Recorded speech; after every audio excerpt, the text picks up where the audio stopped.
let me tell you a little bit of private information. So I met Garrison, and he was modeling.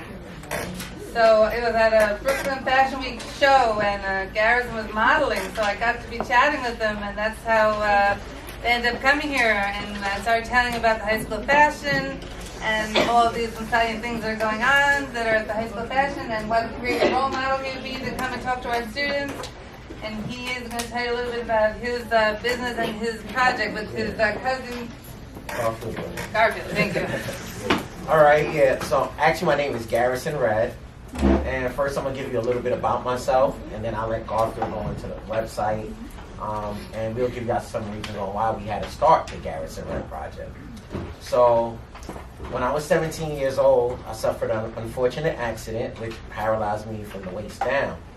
So, you know, I didn't think nothing of it. I said, you know what, I'm going to overcome any adversities that's thrown in front of me. So I went off to college, got my bachelor's in finance, and that's when I thought I was going to be like a big-time day trader and just sell stock all day and make millions of dollars. Well, unfortunately, that didn't happen, and it wasn't discouraging or anything because of the fact that I said, you know what, I'm going to go work for the IRS, get a stable job, and you know, just go be happy and go on with my life. And that's what I did for like 5 years, and I started training people on how to do taxes, and these are the workers that like people call and speak to at the IRS.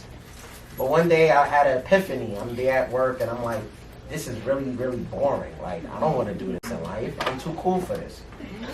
So I went home that day. I remember telling Garfield, like, yo, we got to do something. Like, we got to help people. Because, like, I started noticing, like, how people was getting discriminated on and just things that, I mean, it didn't really affect me, but it affected people around me and things of that nature.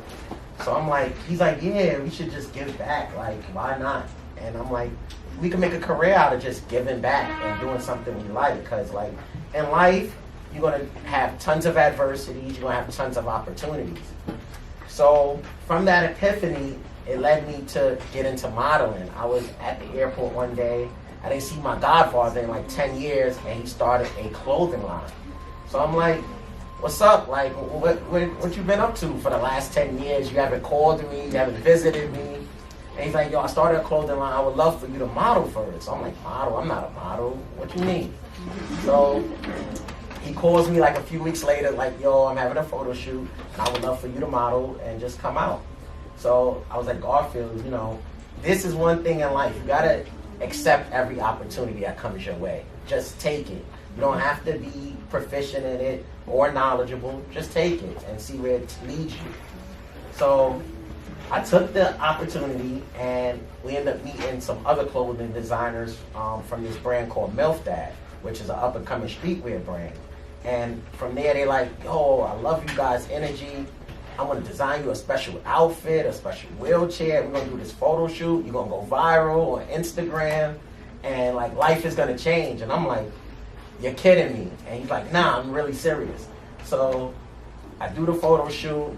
I get, like, and I know everybody, I don't know if y'all got Instagram or who do, but I go viral. Like, I get, like, 1,000 likes in, like, 10 minutes. And I'm like, yo, this is crazy now.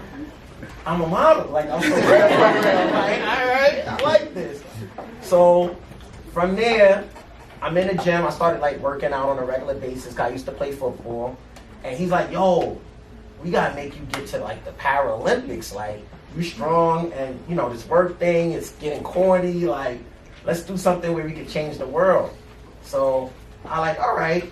So like a month later, some guy comes up to me like, I want you to play on my wheelchair football team. And I'm like, I'm not playing wheelchair football. Like I'm gonna fall on the floor. I'm a model now. If I get a scratch, bad publicity. It's not good. Like it just doesn't make sense. He's like, no, for real, come out. So I go out and I meet this guy he's like the director of like the Wheelchair Sports Federation. He has tons of access, tons of resources, and he actually connected me with a coach. So I'm from Brooklyn, and the coach wanted me to train in Washington Heights or whatever, and that's pretty far. So I'm like, I'm going to practice on a regular basis, and the coach is not showing up.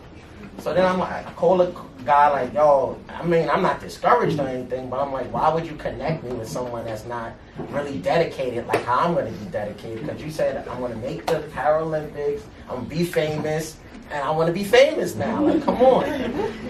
So from there, he's like, all right, I'm going to put you on the best track team in the nation. It's this wheelchair track team that was in Jersey. So I go out there, and Garfield, like, I think this is it. Like, I think these are the people that's going to put you in the right direction, because they start giving me free stuff, and we all like free stuff. So I'm getting Nike gear left and right. I'm like, oh, this is kind of cool now. And I'm doing the modeling thing. I'm getting Nike gear and stuff like that. And I'm free racing chair. Yeah, free racing chair that costs like $4,000 and stuff that I wasn't going to pay for, but I'll take it if it's free. So then I'm like, all right. So this goes back to, just accepting every opportunity that comes your way. He enters me into a powerlifting competition, and I didn't know my weight at the time. I tell him I weigh like 140 pounds. I'm like, I don't know. The doctors never weighed me. I'm like, they ask me what I weigh, I just give them a number. So I end up weighing like 120 pounds, and I was able to lift like 260 pounds. So the next day I get a call from Team USA performance manager, and they're like, I want you on Team USA, the national team. So I'm like, that's crazy. Now like this Paralympic stuff is coming true. Like, I'm gonna be on world stage, everything. So in the interim, I do this thing called the TED Talk. I don't know if any of y'all ever heard of it. Oh, y'all did? So I do a TED Talk, and this is another opportunity. Some lady just comes up to me and is like, yo, you real inspiring, you're motivating. You should do a TED Talk. So I'm like, what is a TED Talk? And she's like, you don't know what a TED Talk is?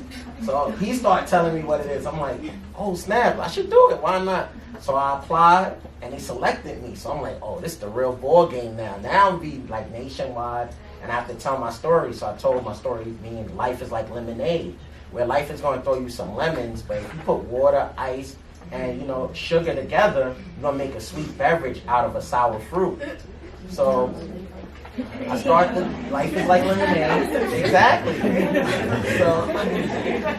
So from there they like, she's like, yo, you guys should start an organization. So we started the Garrison Redd Project with an emphasis on connecting the disabled community with businesses and giving them an opportunity to have the resources that I had to go searching for. So we just give a central location where people could connect with us, businesses could connect with us, and that way we bring them together. So if somebody wants to get into fashion, somebody wants to get into finance, or whatever the case is and their niche is, we provide them with that opportunity so that way they can have a progress in life, have a successful life, and try to attain some of their aspirations, because I didn't know that they was out there for me. So after I do the TED Talk, Apple calls me and like, would you like to do a commercial for the Apple Watch? So I'm like, of course. I'm now getting famous. My followers is going up. I'm hyped, and So then people started connecting me like, yo, you want to host my party and stuff like that. And then one day, my friends from Milfdad said that, I don't know if y'all heard of Fatboy SSE on Instagram. Yeah. So my friends on Milfdad was like, yo, Fatboy called us and wanted to do a skit with you. So I'm like, a skit? Oh, now my followers gonna go through the roof. Like, I'm gonna get the verified check and all that. So I do the skit with Fatboy. I get thousands and thousands of followers, but let alone I start getting a lot of people like with disabilities reaching out to me, like saying, how did you do this? How did I went to your page and I seen you did that. And I start, explaining to them different avenues that I took to get to where I'm at in order to help them get to where they want to be. And that's one thing in life. If you can help others, then your life is going to change as well, because people's going to come to you as a resource to help them. And then you can make a business, you can make a career out of it, and you can make a living out of helping others. And that's something you got to consider sometimes, like in your career choice. Like when I was at the IRS, I wasn't really helping anybody necessarily. I was just there, and it's like, you can make a decent income, but you're not living. Like if you're not passionate about what you do, you're never going to get to where you want to be in life, and you're never going to be truly happy. Like sometimes, like anybody else, I have adversities and struggles. Like, yo, how are we going to pay rent next month, or how are we going to do this next month? And then something just happens, and that's how the world works, and the universe works in that way. As long as you just doing what you're passionate in, then your success is gonna come. So from there, I started as well. I started competing. I started winning a lot of powerlifting competitions, and I got up to like 300 pounds. I'm just winning, and then I'm like, you know what?